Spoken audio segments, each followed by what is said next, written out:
Bang inahin na may sisew. Baka niyang ama, nakapamisa na pala rin sisiw, ang inahing REO, timo, kadami ng sisiw. Ano nga? Nasa pa kaya yung isang inahing may sisiw, bay wala. Ano wala pa yung dalawa. Baka yung nasusunggaban na diyan ng bayawak, salbak diyan. Wala yun ang pinakamarami ang sisiw. Hindi naman nasusunggaban. Bay wala yun. Yung pa may pinakamaraming sisiw. Wala pa tawagin, ang huset ng kwan, dumating.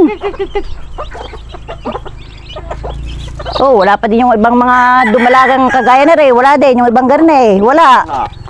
May nasusong ka ba na diyan ng malalataya na diyan sa labak diyan?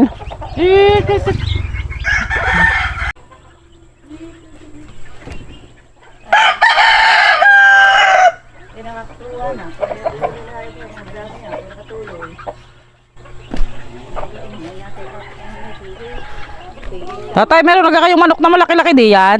Ay, wala nga Maliliit pa mga sisew. Ahin mo ka manok. Wala, iririgalo ko sa akin, kumpare. Okay. Maliliit pa. Pupunta din, nakakahiya naman walang mabit-bit. Makirigalo sana. Nako, wala pa nga. Kita mo, babagong pisa pa yung mga sisiw na yan. Kahit isa diyan, walang maaari. Wala Doon ka pumunta sa Nanay Kapita at baka yun ang meron. Mayroon kaya ganaman kaya yung manok? Oh, meron hindi yun. mawawalan yun. Magtanong ka. Intindihan.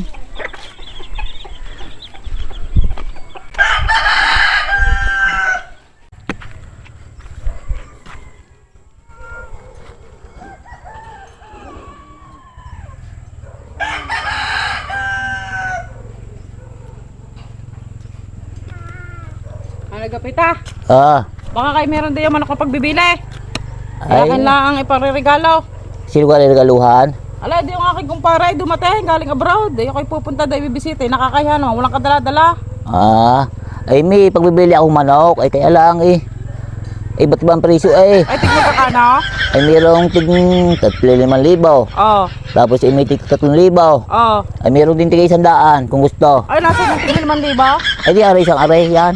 Yan. Yung isang, yung pagkakamahal naman yung manok na yan. Aba, ay yan naman ay kondisyon ay isasabong mo na lamang yan.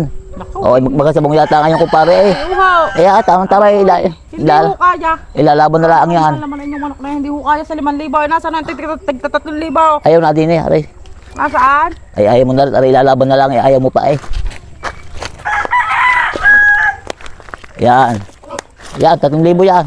Ayan, natig 3,000 din yung manok. Oo. Kakaginto naman ang presyo na inyong manok na Aba, yan. yan may konting kondisyon lamang pwede na ilaban. Ikamamahal naman ha. Hindi naman yung kakayanin. Ikamamahal naman ang manok na yan. Ay siya paano gagawin natin yan? Paano ayaw mo na rin? Ala, ayaw ko huni ang kamahal-mahal naman Ay siya, wala tayong magagawa diyan. Ay, nalantig 100 ang bibilin ko sa inyo. Bayad ka. Oh, ay nasa ang gata na tsura naan? Ala, di tuturo ko na lang sa iyo, ikaw nang bahalang humabawl. Ay nako, ay hindi na ho. Hindi na ko bibili. Tek na yan.